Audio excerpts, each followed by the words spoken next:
bees are sleeping, silver stars are gleaming, all alone I'm scheming, scheming to get you out here, my dear.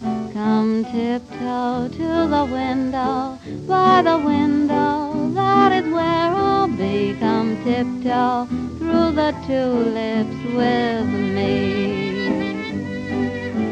Tiptoe from your pillow to the shadow of a willow tree, and tiptoe through the tulips with me. Knee deep in flowers we'll stray, we'll keep the showers away, and if I kiss you in the garden, in the moonlight, will you pardon me? Come tiptoe through the tulips with me.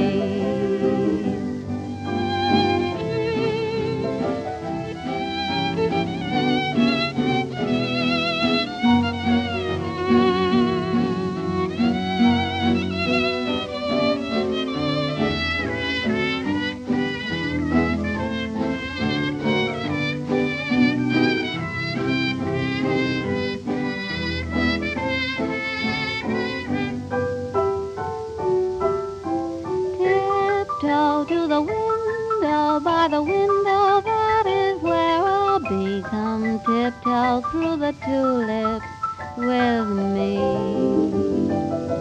Tiptoe from your pillow to the shadow of a willow tree, and tiptoe through the tulips with me. Just knees deep in flowers we'll stray, and we'll keep the April showers away, and if I kiss you in the garden, in the moonlight, will you pardon me? Come tiptoe through the tulips, tiptoe through the tulips with me. That's all. Annette Hanshaw and Tiptoe Through the Tulips with Me, which was featured in a horror film that was released years ago, that my sister introduced to me. And I tell you, the older I get, the more, and this, I realise as I'm saying it sounds quite bizarre, how beautiful horror films can and are in their mise-en-scène. We're only doing some filming recently at midnight, and we're getting all this B-roll in the middle of literally nowhere, and the moon was out, and it was crescent, it was massive, and the stars were out, and it was in the middle of the forest and stuff, and you could just hear twigs and things like this, and we likened it to being in a horror film, but there was nothing horrific about it. It was really, really beautiful, and that track there from 1929 on a compilation album from 1999. Get this is just going to put everything into perspective for you.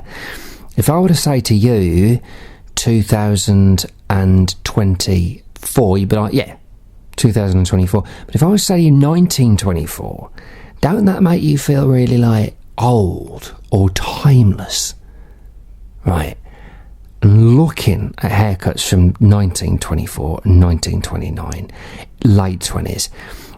In a national park the other day, I was on a bicycle, and I'm cycling towards Sir Roger Moore's house, old property where he lived for many years with Dorothy Squires, of all places.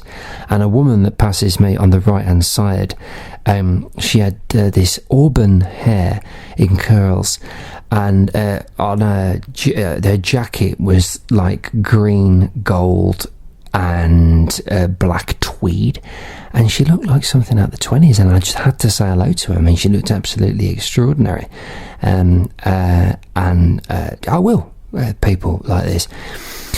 And a few days later, in the same place, I went up to a couple of ladies, and it was very it was a very American opener. It was very dramatic. And I said, excuse me, the both of you. I says, have you got any ID? And she's been looking around and stuff, and she looked at what I was drinking and things like that. And she says, that's right. I says, I only asked because somebody just walked past me, and he was like literally standing less than a metre away from me and didn't even say anything. And I says, I just want proof that I've not been kidnapped by a load of robots. And anyway, they laughed, and she then said that she was from Michigan in America. And then I'm like, I'm all there. I smile, I beam, and I say, oh, Detroit. And she goes, yeah. I says, oh, the founding place of Motown Records. I says, I have a duty to be nice to you now. And we had a 5-minute conversation. And then a friend of hers, a lovely, lovely woman from the local area, obviously hosting mate over from America. It was lovely. And not very often you bump into people from Detroit when walking through hellholes like King's Standing in Birmingham. And I walked off, and I stuck on a few records, and it was like 200 yards away from where we'd met. And I thought to myself, I says, why didn't I escalate that conversation? I should have gone on a walk with somebody from Michigan in these suburban parts. And never did, and carried on walking. I never thought anything more of it.